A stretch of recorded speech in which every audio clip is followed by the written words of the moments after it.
That's right, I'm not doing the 2024 CrossFit Open. This is the first time since I started CrossFit back in 2015 that I'm not doing the Open.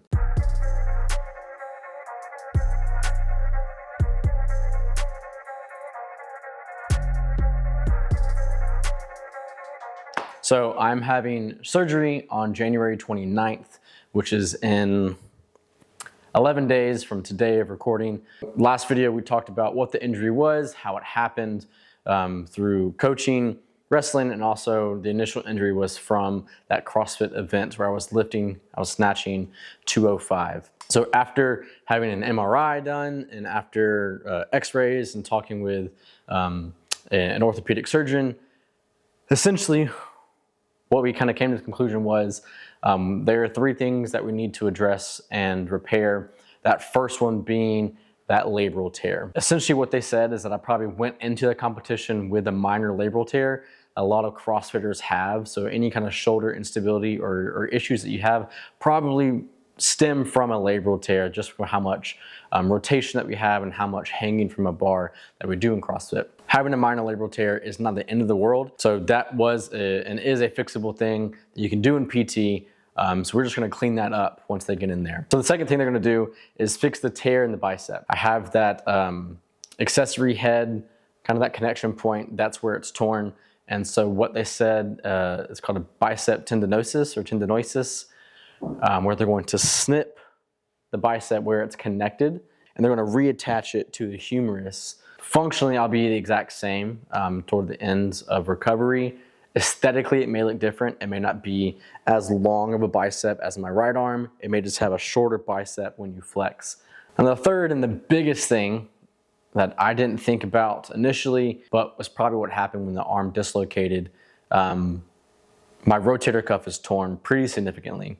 So it's a high-grade tear, about 90% of the way through. That being said, if we look at this image here, essentially there's a partial tear, it's a high-grade tear, and the full thickness tear. I have this high-grade tear where just that top part of that tendon is still intact. So basically what we're going to do, or what the orthopedic surgeon is going to do, is called the Regeniten Bone Deductive Implant. Essentially, it's just a collagen implant that's around a stamp size where they're going to graft it onto the arm itself using biology to help heal biology as opposed to solely mechanical stitching. So with the rotator cuff being torn that significantly, and that's the biggest tear in the shoulder, that's gonna be my limiting factor in regards to my recovery date. Let's go over the recovery. Let's go over the surgery itself and kind of what to do leading up to surgery and what that looks like after. Surgery, like I said, is on January 29th. And basically what they're gonna do is they're gonna call me that Friday before, which is just 3 days before my surgery, and to pick a day. We're gonna do it in the morning. And essentially the pre-surgery things is just make sure I'm clean. So they gave me this like disinfectant thing called HibaCleanse. I've used this a lot when I was wrestling in high school, just to kind of clean the system and clean the area around it. So this packet of liquid here is just a super high grade antibacterial cleanser.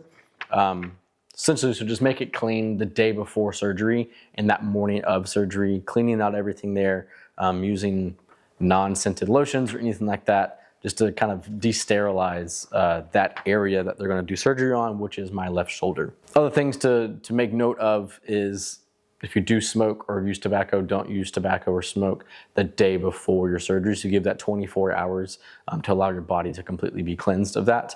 You don't need to fast for it, so that's good for me because I like to eat every single morning and every single evening. So that's good that I don't have to fast for this. It's also good that the surgery is only going to take about 2 hours. Now they are going to put me under, so that being said, if you have struggles with anesthesia or some kind of adverse reaction to that kind of drug, just be aware of that. Myself, I have an adverse reaction to opioids. So I've had 2 reconstructive knee surgeries, and I've had some effects with opioid pain management after the fact. And so just keeping that in mind too. They prescribed me Percocet as my pain reliever for the end of this surgery, and I had to opt out of that Percocet to do a low grade pain management that's not as addictive, and Tylenol essentially. So those will be my pain management systems. I may look into something that'll help me sleep that would just like relax the muscles. That's not super addictive.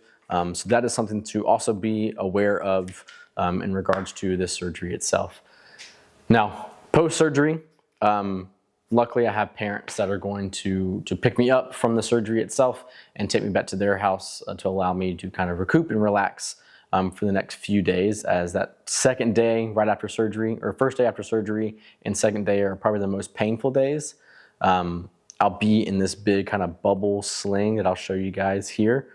And essentially that is going to put my arm and set it into a position where it allows my body to be stable and then allow that healing process to begin. Physical therapy will start almost exactly a week later. So I'll go to a sports-specific PT who will help me get back into mobility, moving my shoulder, moving my arm, in motions that allow me to get back to sport. The other things to be made aware of essentially after surgery is following that first appointment with the PT. The next few days, I'll have kind of a post-op appointment with my surgeon to take out any sutures or stitches that either haven't dissolved itself or that need to be taken out and rebandaged. So that'll be kind of that post-assessment after surgery, about a week, maybe 10 days after that surgery that you have with the surgeon.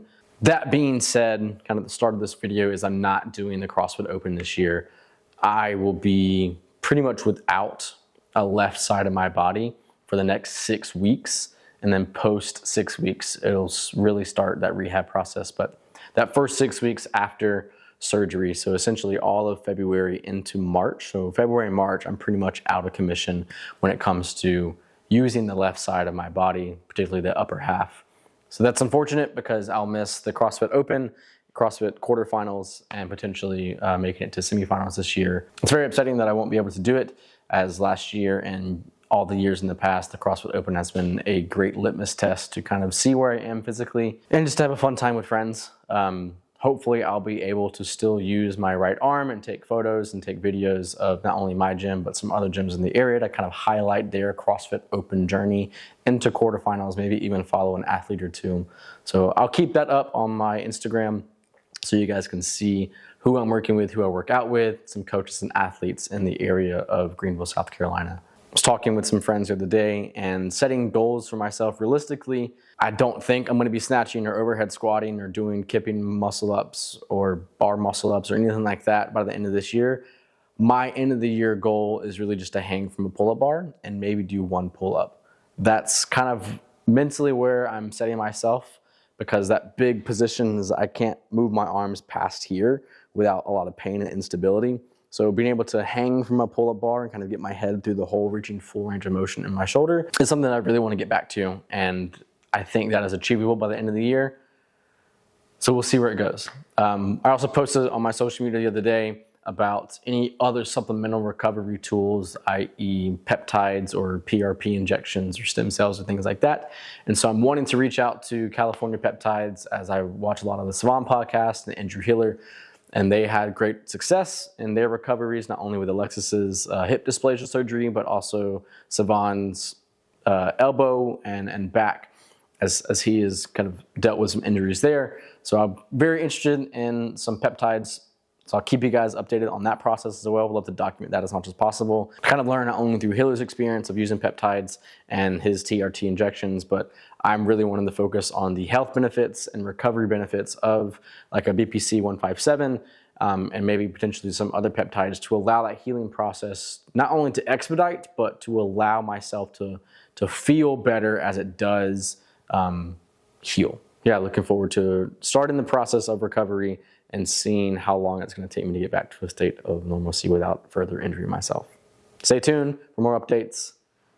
Catch you guys later. Peace.